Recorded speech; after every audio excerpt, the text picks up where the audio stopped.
Is it possible to make an emotionally unavailable guy actually choose you?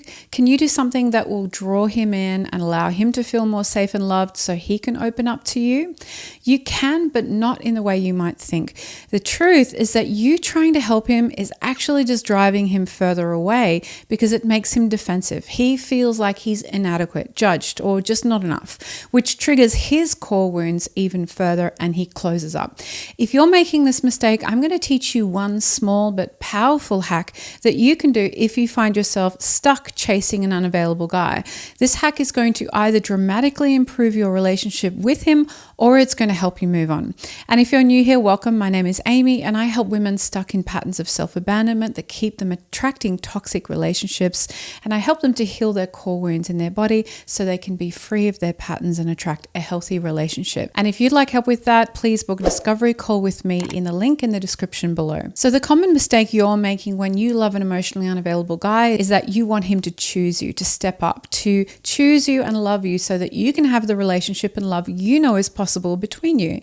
And you're wanting him to change, and he senses that at a deep level. Because of you wanting him to change, he isn't feeling safe. There's this mismatch between the fantasy in your mind and the reality of how he is actually showing up in the present. And that mismatch in your mind causes you to project this ideal of what the relationship could be and act from that place, which simply pushes him further away by expecting him to be different and waiting for him to change. And in doing this, you put yourself in limbo land, just waiting for that change and doing whatever you can to help him. And this all triggers his core wounds of not being good enough and feeling like he's broken or inadequate in some way, which makes him drill further inside of himself to protect himself. This is not a safe space you're creating for someone who has themselves a history of unsafe relationships that made him emotionally unavailable in the first place.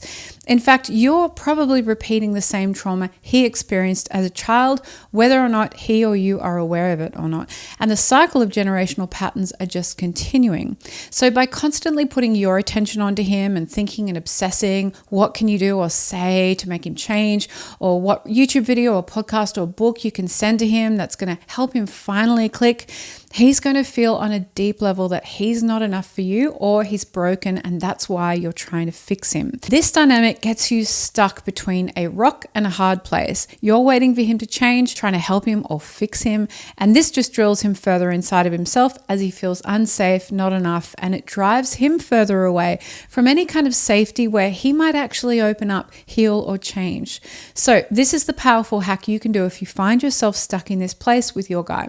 You're going to take all of your attention off of him and put it all onto yourself, your healing, your life, your goals. Build your life and take the narrative you have in your mind of the life you want to create with your emotionally unavailable guy, and instead of seeing him as the only person that can be in that place, you're going to replace that with a guy in that place, like a placeholder, and you live yourself, your life from the place of knowing that you yourself are creating an amazing life for yourself. You're building the life you want, pursuing your goals, improving yourself and healing what you need to heal.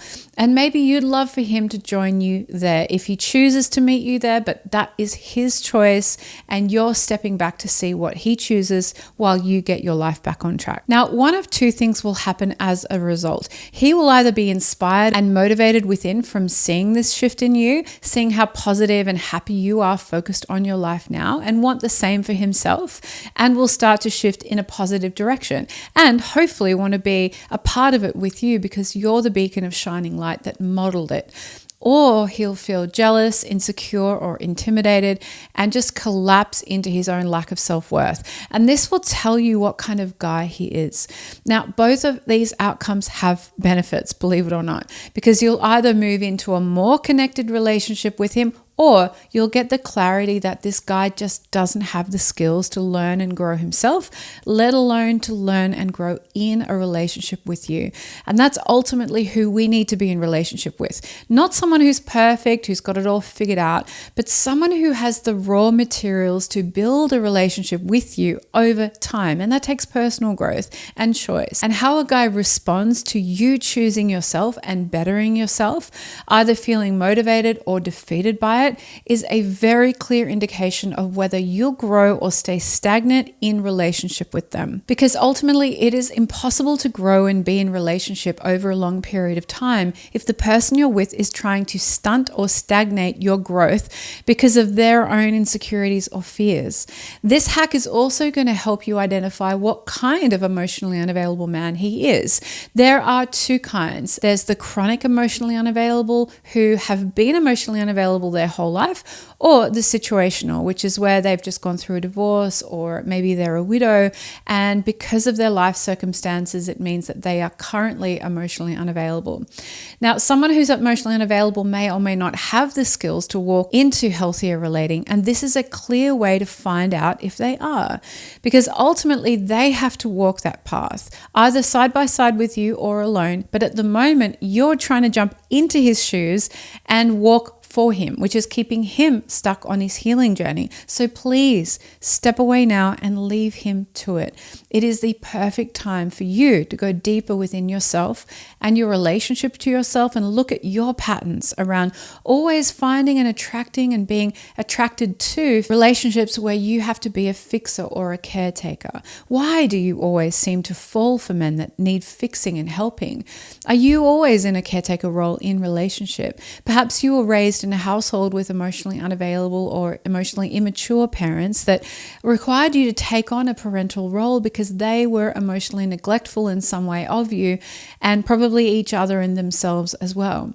If that's the case for you, you've learned that love is expressed through fixing and caretaking and looking after another person.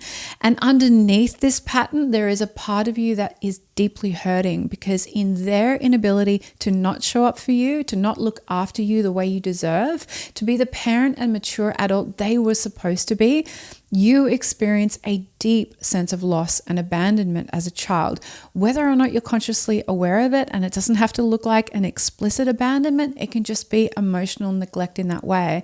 And this causes this grief that we cover over with the mask of, I'm going to make it better. I'm going to fix this. So you never get to fully process and experience the grief that you're holding on to. And this wound and grief lie deep in your body and needs to be healed from your body so that you can fully release the urge to always be fixing and looking after your partner and being subconsciously attracted to more broken types. If you have abandonment issues you're aware of, I want you to watch this video next. That is going to show you how to access and heal this energy in your body where it actually lives. And when you do that will allow you to finally let your partner walk the healing journey they need to, which is the absolute best thing for them at this moment. And if it's the right thing for you, it's going to help you move on and start attracting healthy, available partners that you don't feel the urge to fix or caretake.